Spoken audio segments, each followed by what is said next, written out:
follow this video, we're going to explain and answer the question about country risk analysis. And the question is, why do we need country risk analysis? But before that, let us introduce the member of this video group. First, my name is Michelle. Well, hello there. My name is Muhammad Iqbal Maulana. Hi, my name is Katrina Elizabeth. Hello guys, my name is Afrizal. Hello everyone, my name is Widdy.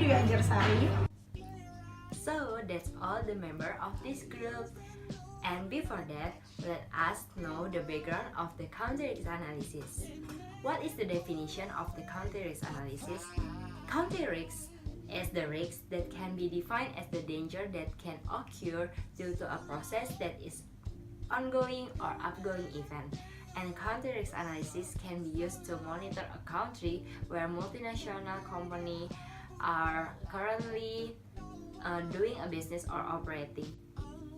The shape of the political risk that is controlling the trade or the currency. Tax policy change or restriction upon the employment policies and the need for top local production. The form of fallout is takeover from a foreign property with or without compensation by a country or expropriation. The two basic approach to understand the risk of the country, there is country specific or specific against. There is three indicators. The first is political stability. This indicator serves and determine how long the regime of the country will survive, and clarity the regime desire to bring the foreign investment and guarantee the continuity of the investment itself. The second is economic factor. This indicator often used as the political risk include the economic factor such as inflation rate, the balance of payment, surplus, deficit, and growth per capita. This economic factor serve as indication whether a country economy is in a good shape or need improvement would be consideration for foreign investor. The last is subjective factors. The perception of a country behavior against the private companies, whether to deny the existence of the private companies or push its development. After a company identifies all factors of micro and macro factors that need to be considered in the risk assessment of the country, these companies may want to implement a system to evaluating the factors and rank a country risk. There's 5 factors that we have been found, what we just mentioned 3 of them. The first is checklist approach. Checklist approach involves making an assessment of the political and financial factors, either micro or macro, which has a contribution in the country risk assessment by an enterprise. Ranking lists created on the various financial political factors, and the rating was then consolidated to obtain a risk assessment of the country as a whole. Second is quantitative analysis. After the financial and the political variables measured for a period of time, a model of quantitative analysis can be used to identify 10 characteristics that affect the level of risk country. For example, regression analysis can be used to assess the risk because this analysis could measure the sensitivity of one variable against another variable. Third, combination of technique.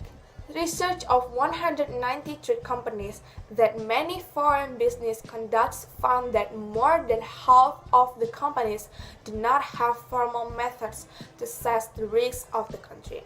However, this does not mean that they ignore the country risk assessment, but no methods are superior to use. As a result, many multinational companies using a variety of techniques can use a checklist approach to make the country risk rating overall, and then use the quantitative analysis and other techniques to give a rating top of the range of these factors. Okay, the impact of the crisis in Ukraine, it's began in the year 2014 when global companies doing business in Russia and Ukraine and began crisis affected in Ukraine. Corporation in the last decade learned to do business in the country post-war collapse of the Soviet Union, particularly in the manufacturing sector and consumer goods. McDonald's, for the example, already has 400 outlets in Russia and Ukraine in the year 73. PepsiCo is fellow American companies that operate on the large scale in Russia. The company's share were down 1%. Other companies, especially in the energy sector, hit harder, clearly, because Russia is one of the world's largest country that serve European in energy demand. BP share dropped 28% in trading in London. United Kingdom oil and gas companies, it holds stock with a significant amount in local energy company Rosneft,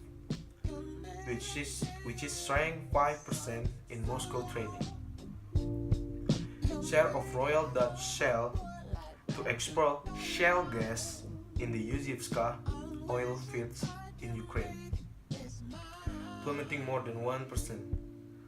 As for the company energy shell Finland, Fortum, lost 3.5% of its shares. ExxonMobil, which is also operate in Russia, lost nearly 1% of the stock.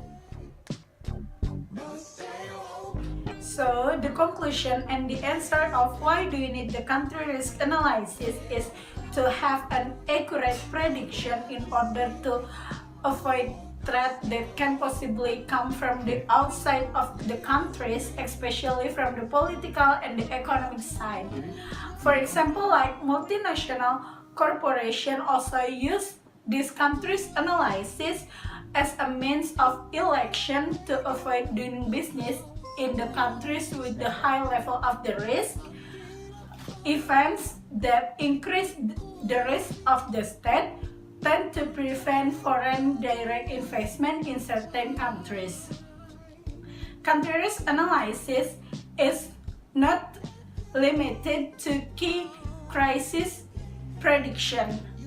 A multinational company may also use this analysis to receive investment decision or financial decision that related to certain countries.